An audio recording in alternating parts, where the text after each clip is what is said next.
आपण पाहता एबीपी माझा. बुलेटिनच्या सुरुवातीला एक महत्त्वाची बातमी बघूयात राष्ट्रीय पातळीवरची. पंतप्रधान नरेंद्र मोदींच्या उपस्थितीत थोड्याच वेळात एनडीएच्या घटक पक्षांची महत्त्वाची बैठक होणार आहे. देशभरातील 20 राज्यांचे मुख्यमंत्री आणि उपमुख्यमंत्री या बैठकीला उपस्थित राहणार आहेत. अशोका हॉटेलमध्ये या बैठकीला सुरुवात होईल. महाराष्ट्रातून मुख्यमंत्री देवेंद्र फडणवीस आणि दोन्ही उपमुख्यमंत्री या बैठकीला उपस्थित राहणार आहेत. भाजपा अध्यक्ष जे.पी. नड्डा, संरक्षण मंत्री राजनाथ सिंग आणि गृहमंत्री अमित शहा हे देखील या बैठकीत सहभागी होतील.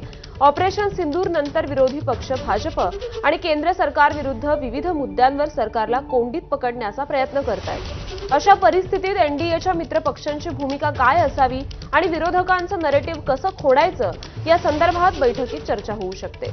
तसंच आगामी निवडणुकीच्या प्रचारासंदर्भातही रणनीती ठरण्याची शक्यता आहे. आणि या संदर्भात अधिक चर्चा करूया. आपण आपले प्रतिनिधी सोमेश कोलगे सध्या आपल्या सोबत आहेत.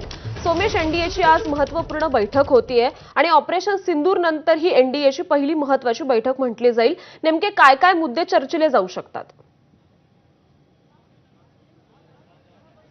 श्रुती, आता जर आपण पाहिलं तर अशोका हॉटेलमध्ये एनडीएच्या सर्व मुख्यमंत्र्यांचं चीफ मिनिस्टर्स कॉन्क्लेव्ह अशा स्वरूपाची बैठक आयोजित करण्यात आलेली आहे. परंतु जर आपण पाहिलं तर या बैठकीला उपमुख्यमंत्री, महाराष्ट्राचंच उदाहरण घ्यायचं तर उपमुख्यमंत्री एकनाथ शिंदे आणि अजित पवार देखील आलेले आहेत. थोडक्यात एनडीएचे जितके सर्व घटक पक्ष आहेत त्या घटक पक्षांचे झेंडे इथे लावलेले आहेत जर आपण पाहिलं तर.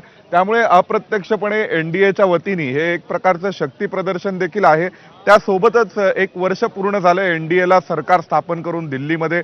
नुकतंच ऑपरेशन सिंदूर झालंय, भारत पाकिस्तान तणाव आहे आणि या पार्श्वभूमीवर एनडीए म्हणून या सगळ्या विषयांवर काय भूमिका आहे ऑपरेशन सिंदूरच्या बाबतीत. दरम्यानच्या काळात वक्फ सारखं एक विधेयक संसदेमध्ये आलं होतं जिथे एनडीएची एकजूट दिसली आणि एनडीएच्या सर्व खासदारांनी एकत्रितपणे मतदान केलं. त्यामुळे जे अनेक वेगवेगळे अंदाज वर्तवले जात होते की एनडीएचं सरकार टिकणार नाही, तर ते देखील खोटे ठरलेले आहेत. आणि वर्षभरानंतरची ही एक पहिली बैठक आहे दिल्लीत. याला निमित्त जरी ऑपरेशन सिंदूरचं असलं तरी भविष्यातील निवडणुका, त्यामध्ये बिहारची निवडणूक असेल, पश्चिम बंगालच्या निवडणुका असतील, या निवडणुकांच्या रणनीतीवरही या बैठकीमध्ये चर्चा होऊ शकते. त्यामुळे नरेंद्र मोदी पंतप्रधान हे थोड्याच वेळात या बैठकीला पोहोचतायत आणि पंतप्रधान नरेंद्र मोदींच्या अध्यक्षतेखाली ही बैठक सुरू होणार आहे. या बैठकीला इतर सर्व प्रमुख नेते एनडीएचे पोहोचलेले आहेत. हो, नक्कीच. धन्यवाद सोमेश, आपण दिलेल्या या सविस्तर माहितीसाठी.